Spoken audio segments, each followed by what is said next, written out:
Hey guys, I'm Stephanie, and this is Steph's Stove, and today I'm going to show you how to take this 2-pound bag of apples and make some wonderful freezer apple pie filling so you can make quick and easy anytime you want an apple pie, apple crisp, or any of those wonderful apple desserts we love in the fall. So let's get this bag washed and chopped and get ready to make our wonderful freezer apple pie filling. Here we go.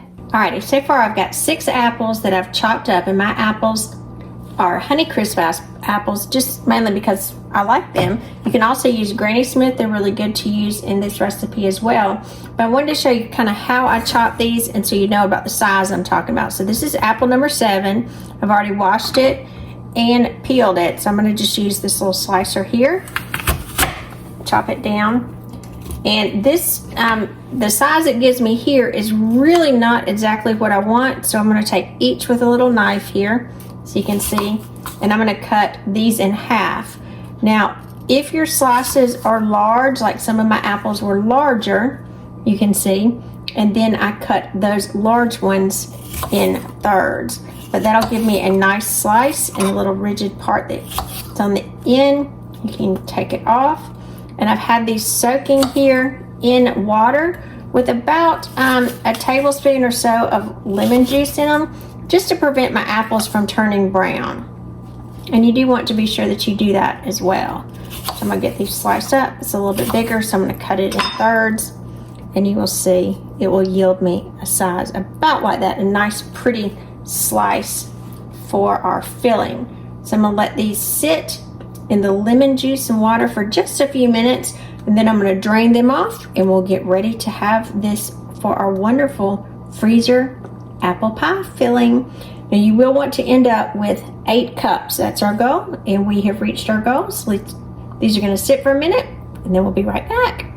Alrighty, to get ready to do our freezer filling, we are going to use a Ziploc bag. Now I wrote the baking instructions on the back, and I'll show those to you when we are finished. So open up your, needs to be a gallon freezer Ziploc bag. I'm gonna throw this in.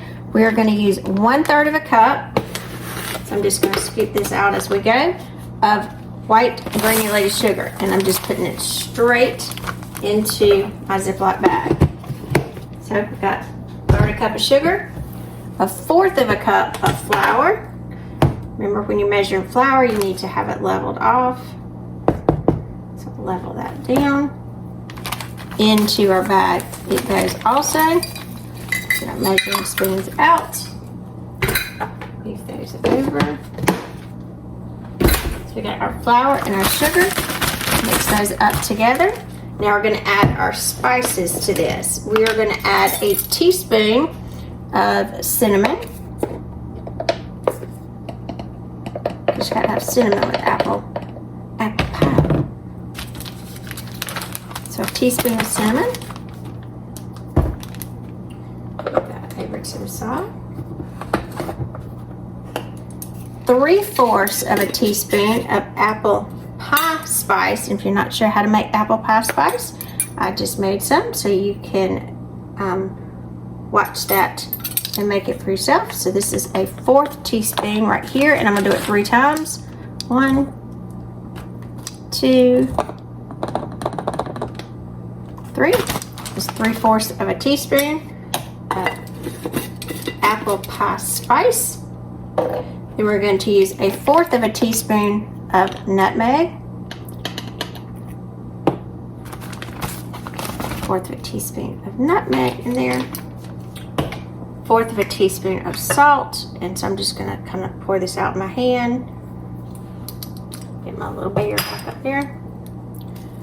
Get about, that's about a 1/4 of a teaspoon right there. A good pour. Get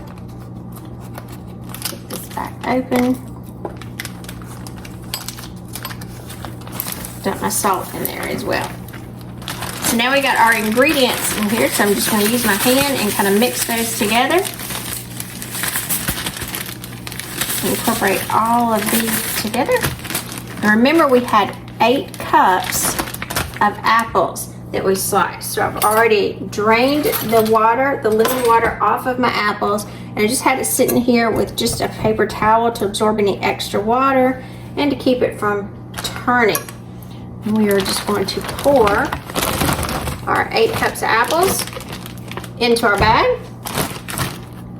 Make sure you seal it up really well. Get any excess air out. Give it a shake. Incorporate everything around the apples. You want all of that filling and all of the flour, sugar, and spices to cover the apples. They'll also kind of work to protect them while it's in the freezer.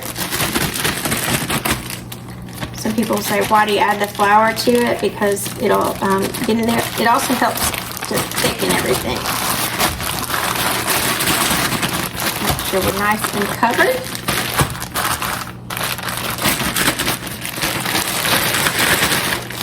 After we've got everything nice and incorporated, I'm just going to open a little bit to press out any extra air, because you do want to be sure to get all of the air out. Hear it coming out. Seal it up. And as promised, I would turn it over and I'll show you. I write the instructions on the front of the bag, and I'll do a nice screenshot of this in just a minute so you can see. But on the outside of the bag, I like to write how to do it. And it says apple pie filling to bake. Number 1, you're going to defrost this for an hour to 2 hours. And then number 2, you're going to add the entire contents of this container to your pie shell. Number 3, you top with a top crust and brush it with milk or an egg wash and sprinkle it with some sugar, maybe some sugar and cinnamon if you like.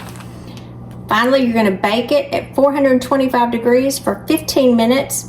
Then reduce it to 350 degrees for 35 to 45 minutes, depending on your oven, or until it's golden brown and bubbling. So this right here, you'll place in your freezer. It needs to be flat, just like this, and it will store nicely for 4 to 5 months. I'm Stephanie, and this has been Steph Stove, where today we made apple pie filling for a freezer. Now you will need to store this flat in your freezer. Like I said earlier, it will be good for about 4 to 5 months in your freezer, or it lasts you during the fall season. Now, not to worry if you weren't able to see the screenshot that I did of the bag with the instructions. I'll be sure to put the entire recipe and the baking instructions in the description of the video, so you can find that as well. Again, thank you so much for watching. I appreciate your support, guys. We're getting stronger each and every day. We did go 7 full days without power, and everything's getting restored in my town very slowly. Internet access is still almost at a nothing. There's certain areas of town you can kind of go to and you'll see people riding. They're just trying to get some internet service so that they can actually see and hear what's going on in the outside world. So it'll still take me a while to respond to you, and I'll try my best to get some videos up to you quickly. But I do appreciate your support. I appreciate your prayers, and continue to pray for those, especially in North Carolina and other areas that were hit far worse than we were. As bad as ours were, others were just devastating. So continue to lift those in prayers. And remember, Steph Stove, we're making memories one dish at a time. Give us a thumbs up. Click that subscribe button for more great content like this. Have a blessed day, guys. Bye. Thanks for watching.